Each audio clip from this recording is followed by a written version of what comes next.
This tutorial is going to go through my XFX preset settings for Vertigo. This is the Vertigo Siren preset. However, the actual Siren was generated by the Death by Audio fuzz gun, and in the Siren preset, and the fuzz gun was in the FX loop.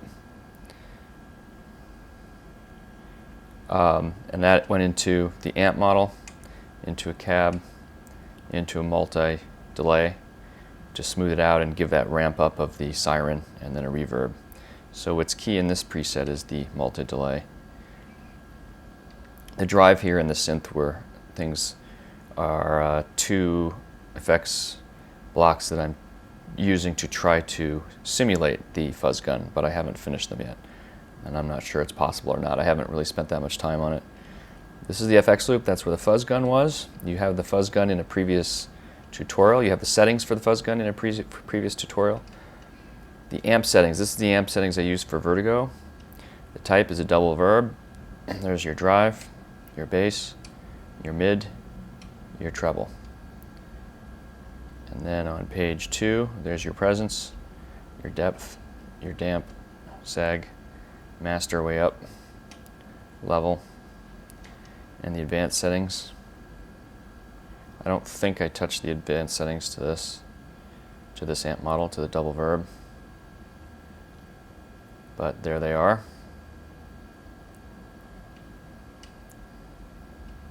And the mix, no changes there. So that is the amp model for Vertigo. Cab, what did I use? I just experimented until I got a tone that I liked. I used stereo, and I used the 2x12 Brit in the left with a 58 dyne mic. I used the 4x12 30 watt on the right, so I mixed the cabs up to get the right tone I wanted. 58 dyne, and the levels and the pans. No drive on the speaker cabs. And that's it, and that's the mix page.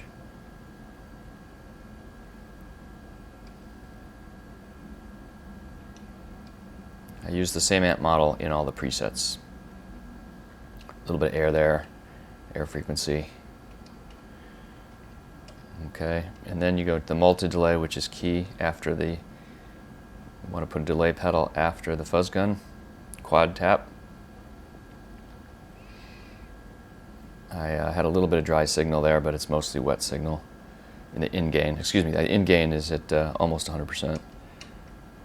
It's just a little bit of a volume adjustment. For some reason I did it there, I don't know why.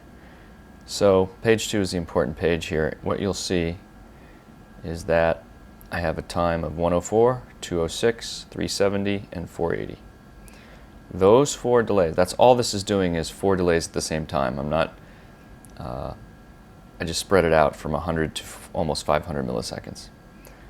Then the levels are all the same. The pans are essentially a little bit left and right, but you can set those to 0 if you want. The feedback here, what I did on the shorter delay, I had more repeats, and then the longer delays I had less repeats, so that they all came together within approximately the same time frame. They all ended at about the same time, is what I'm trying to say. Feedback 22. So for the longest delay, for the 480, it's 16.5. But you can just basically, you can use any delay. I just wanted to use the multi-delay to give it a little more smoothness.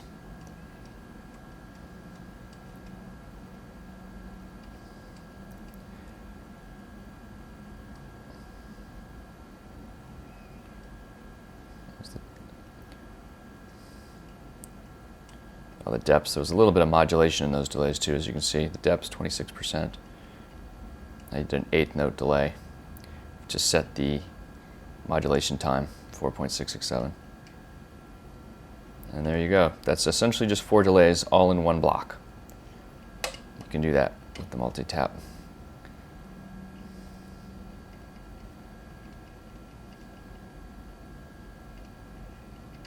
On the mix, I had the mix of these delays high at 72%. I was pretty much mostly delay with some dry signal coming through, so the mix is very high. And then that goes into a reverb block. I used large plate.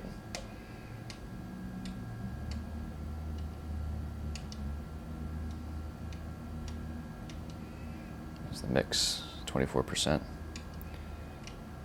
Large plate. I didn't change any of these parameters.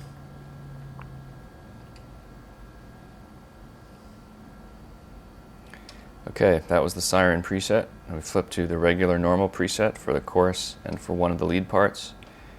And we have effects loop, which I did not use here. Here's the drive. This is my tube drive model of the Line 6 tube drive. It's also called tube drive in the, or at least the drive that I chose in the Axe is also called tube drive and has worked really well. You can get pretty much perfect to the Line 6, exactly the same. So tube drive, 7.8 drive. This is for the main riffs, chorus. Tone 4.8, level 3.35, mix.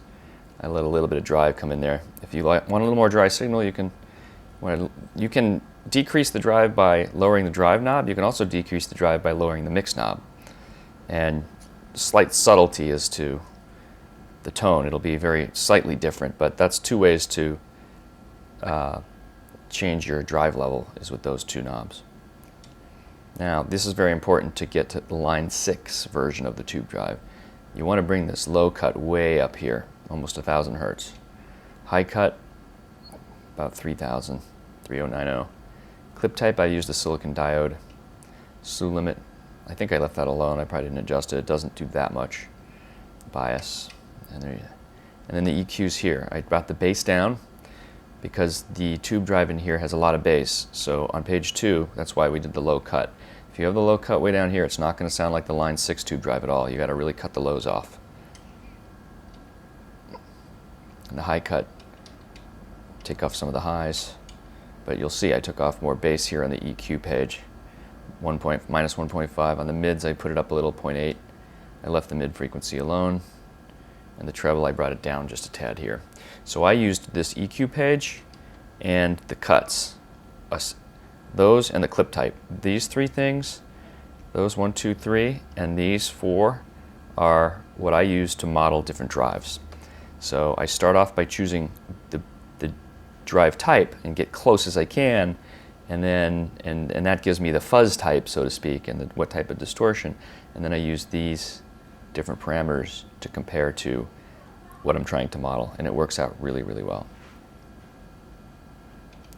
So that's the drive. And we go into the same amp model. We've already gone through this.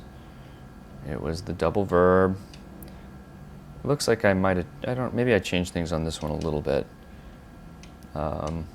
6, 3, 5, 3, 5. This is on my main preset. I don't know, maybe these are a little different than the Siren preset, but it's not going to make too big of a difference. But here they are on the main preset, just in case they're different from the Siren preset.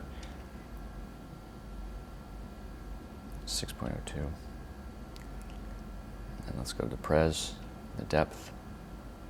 Pres, depth, damp, sag, master is about the same level. Advanced settings shouldn't be any different than before. Maybe just slightly.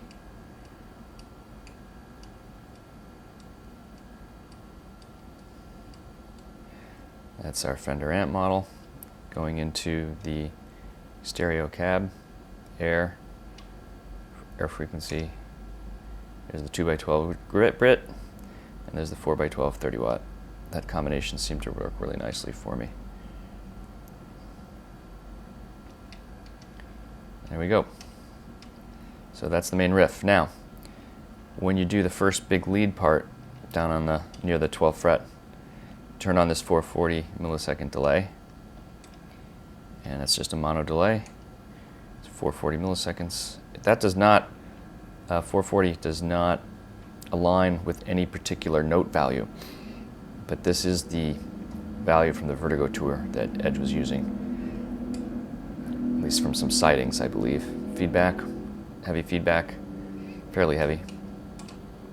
Low cut, high cut.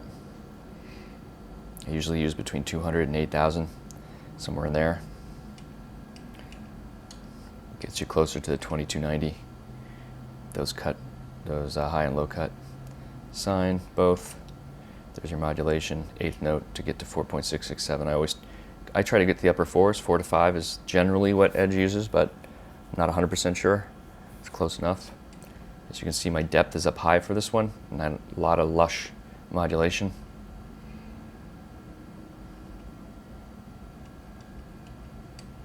All right, nothing else really here. That Ducker threshold should be -80. The Ducker is 0 though. Ducker's off. There you go. The mix. The mix, important. 44 point. I did high in the mix on this one. Put the delay up to compensate for the levels. The level up. And that is the main delay.